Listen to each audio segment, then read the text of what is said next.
Olá, esse é o nosso podcast.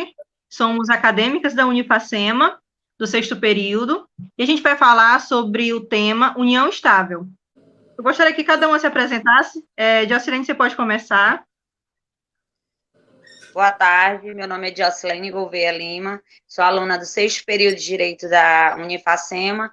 Eu sou Jordânia da Cunha Reis, estou aqui a convite da doutora Raquel, que nos prestigiou a falar desse assunto que é tão comentado hoje em dia. Sou Lara Carolina, sou estudante de Direito do sexto período, estou aqui a convite da doutora Raquel.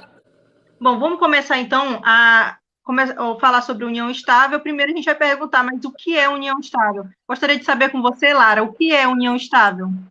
É um contrato firmado entre duas pessoas que têm relação de convívio duradouro e estabilizado.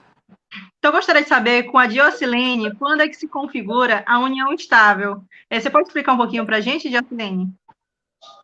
O Código Civil, em seu artigo 1723, ele traz o conceito de união estável.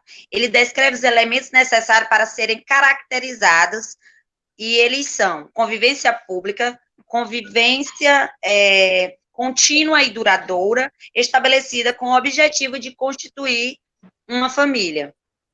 Muito obrigada, Jocilene. Bom, gostaria de saber com a Jordânia, a gente sabe que quando a pessoa vai casar de forma civilmente, né, ela tem aquela opção de escolha, mas eu gostaria de saber com você, e quanto à união estável, qual é o tipo de regime que se aplica? Antes de responder a sua pergunta, eu vou dar mais uma introduçãozinha no que as meninas já falaram.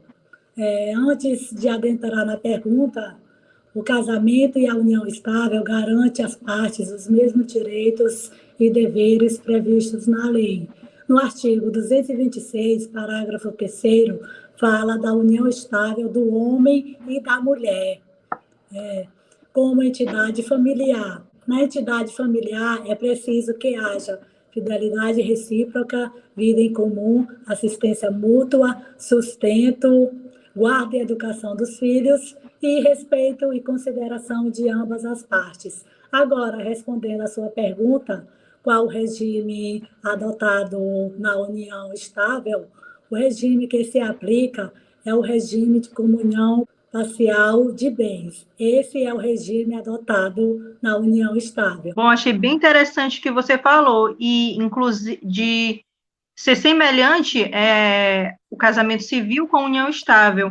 É interessante também lembrar, né, que os mesmos direitos adquiridos no casamento, inclusive aos filhos, ele também são adquiridos na união estável, caso haja a dissolução dessa união, não é mesmo? Sim, que no artigo 1723 do Código Civil de 2002 resguarda a união estável de quem esteja separado, mesmo que não divorciado ainda. Quer dizer que a doutora Jocilene se separou não legalmente, mas ela quer constituir uma união estável com uma outra pessoa. Ela pode, sim, constituir essa união estável com uma outra pessoa sem estar divorciada na lei.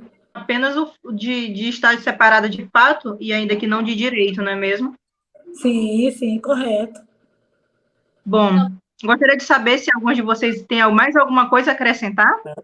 Só queria agradecer o convite da doutora Raquel no programa para falar de um assunto que é tão comentado no dia a dia e que as pessoas ainda têm dúvida em relação à união estável. Bom, eu agradeço muito por toda a explicação. Muito obrigada, doutora Jordânia, doutora Jocilene e a Lara Caroline, por tudo que vocês têm explanado aqui nesse podcast.